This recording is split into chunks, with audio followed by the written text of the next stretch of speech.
Cheers, first of all. Looking back on your fight career, is there anything you would have done different looking back on your fight career? I'm not sure. I mean, I enjoyed the ride. I had a great career, great fights, and a lot of good things. I mean, yeah, I'm sure looking back was maybe near the end, maybe there's some things I could have done different. But, you know, it's too late now to worry about that. But yeah, you know,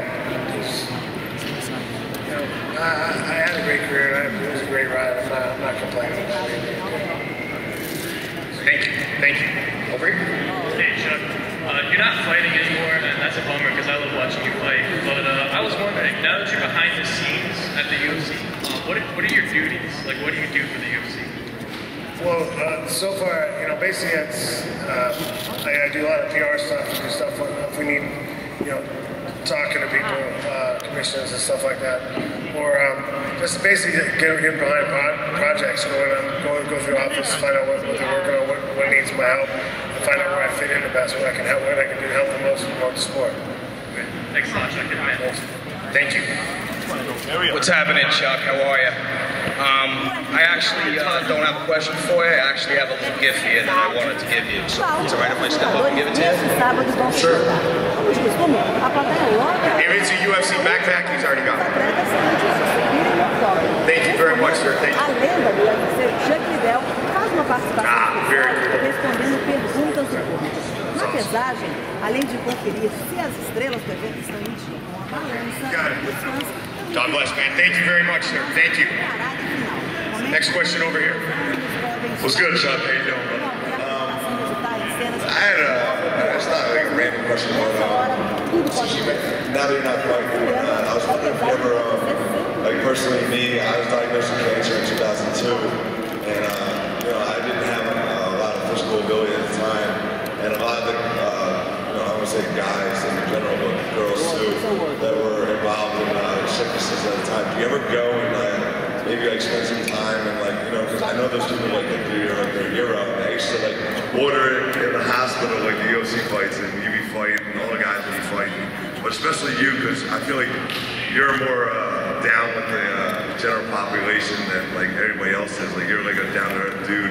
Like, do you ever think about like, you know, like putting your time into something like that, like just like, you know, talking to some of these kids or something like that? Yeah, I try to get by as much as I can. I have a few friends that work in hospitals and trauma centers and stuff, and I stop in and talk to patients from time to time when I can. That's awesome, man, because I know that they gave me the microphone, so I might as well ask another one, because I don't think they're going to put me away real quick. But I'd also like to ask you, like, you did fight Alistair Overeem, and since the UFC has obviously acquired Strikeforce at the time, what do you think about his chances in that tournament? And what do you see any kind of differences between when you fought him and now? Yeah, he's doing well. He's a lot bigger than he was back then. I fought him at 205, so he's almost 260 now, so he's a lot bigger now. But he's been fighting tough, and he looks good. Well played. All right, have a good one, brother. Thank you. He's grown. Next question. Hey Chuck, how's it going?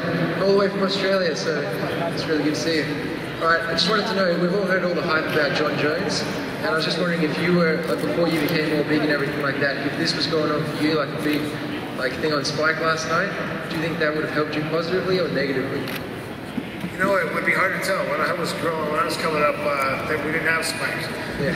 we were barely on, you know, on pay-per-view, so... and we had a lot of tickets left over.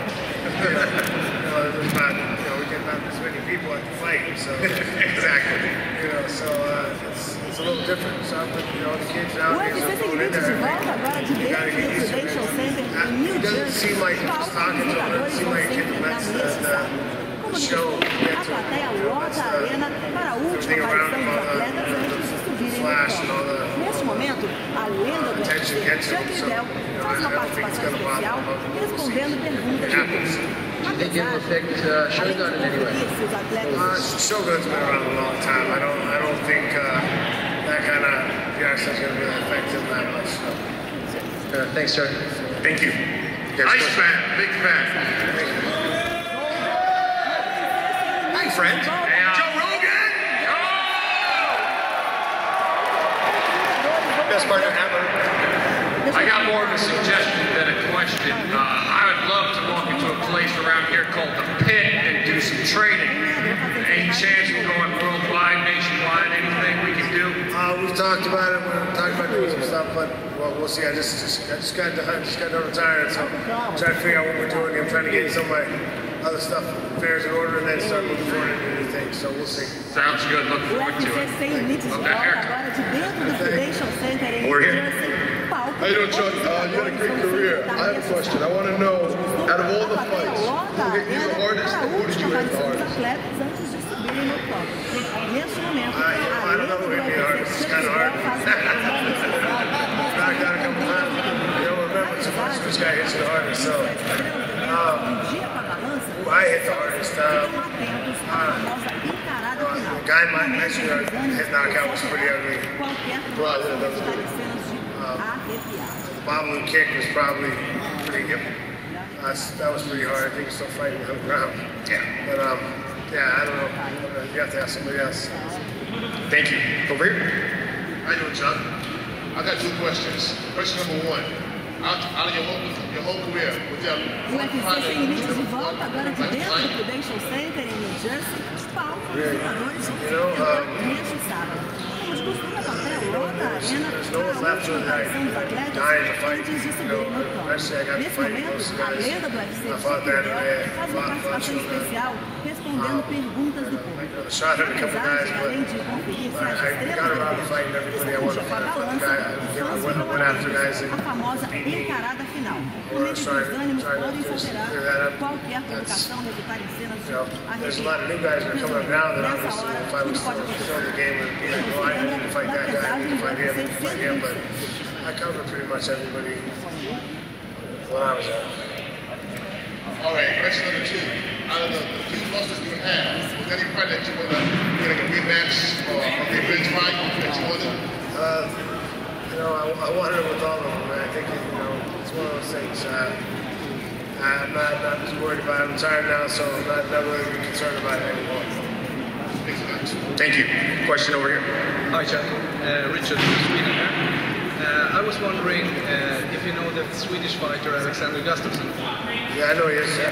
Tough kid, man. Yeah, my question is to both of you. What do you think about his last fight and what he needs to do to become a main card?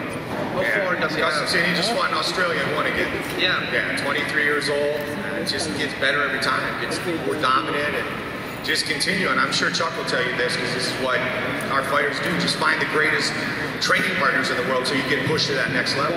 But the kid's got all the tools. Do you agree? Yeah, I agree. He's a tough kid. Do you think he needs to do a lot more fights to get to the main card? He's going to need some more fights to get to the main card, I'm sure. I mean, don't want to rush that with the young kid. He's just learning to get better and better. Thank you. He's got talent, though.